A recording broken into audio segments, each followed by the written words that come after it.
സംസ്ഥാനത്ത് ആശാ വർക്കർമാർക്ക് ലഭിക്കുന്നത് മറ്റ് സംസ്ഥാനങ്ങളെക്കാൾ ഉയർന്ന ഓണറേറിയഷിപ്പാണെന്ന് ദേശീയ ആരോഗ്യ ദൗത്യം അറിയിച്ചു. കേന്ദ്രാവിഷ്കൃത പദ്ധതിയുടെ ആശാ പദ്ധതി പ്രകാരമാണ് ആശാ വർക്കർമാർക്ക് 2007 മുതൽ നിയമിച്ചത്.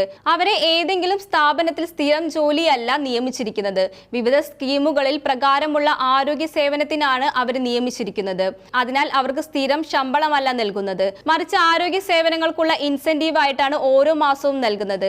ആശാ വർക്കർമാർക്ക് 7000 രൂപ മാത്രമാണ് കിട്ടുന്നതെന്ന തരത്തിലുള്ള പ്രചാരണമാണ് നടക്കുന്നത്. അത് തികച്ചും അടിസ്ഥാനരഹിതമാണ്. ടെലിഫോൺ അലവൻസ് ഉൾപ്പെടെ 13,200 രൂപ വരെ ആശാപ്രവർത്തകർക്ക് ലഭിക്കുന്നു. സംസ്ഥാന സർക്കാർ മാത്രം മാസം തോറും 7000 രൂപ ഓണറേറിയം നൽകുന്നുണ്ട്.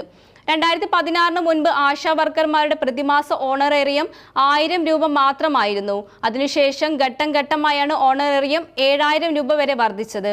ഏറ്റവും അവസാനമായി ഡിസംബറിൽ ഈ സർക്കാരിന്റെ കാലത്ത് 1000 രൂപ വർദ്ധിച്ചു. ഈ 7000 കൂടാതെ 60:40 എന്ന രീതിയിൽ കേന്ദ്രവും സംസ്ഥാനവും ചേർന്ന് 3000 രൂപ പ്രതിമാസം നിശ്ചിത ഇൻസെന്റീവും നൽകുന്നുണ്ട്. ഇതുകൂടാതെ ഓരോ ആശാ പ്രവർത്തകയും ചെയ്യുന്ന സേവനങ്ങൾക്കനുസരിച്ച് വിവിധ സ്കീമുകളിൽ 3000 രൂപ വരെ മറ്റ് ഇൻസെന്റീവുകളും ലഭിക്കും. കൂടാതെ പ്രതിമാസം 200 രൂപ ടെലിഫോൺ അലവൻസിനും നൽകുന്നുണ്ട്. ആശാ വർക്കർമാരുടെ ഇൻസെന്റീവും ഓണറേറിയവും കൃത്യമായി ലഭിക്കാൻ ആശാ സോഫ്റ്റ്വെയർ വഴി അതാത് വ്യക്തികളുടെ അക്കൗണ്ടിലേക്ക് നേരിട്ടാണ് തുക നൽകുന്നത്.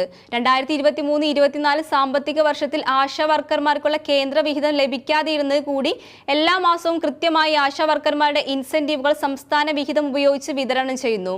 ആശമാരുടെ ഇൻസെന്റീവ് വർദ്ധിപ്പിക്കാനായി ആരോഗ്യമന്ത്രി കേന്ദ്രത്തോട് അഭ്യർത്ഥിച്ചിട്ടുണ്ട്. അതിൽ അനുകൂല തീരുമാനം ഉണ്ടാവുമെന്ന് പ്രതീക്ഷിക്കുന്നു.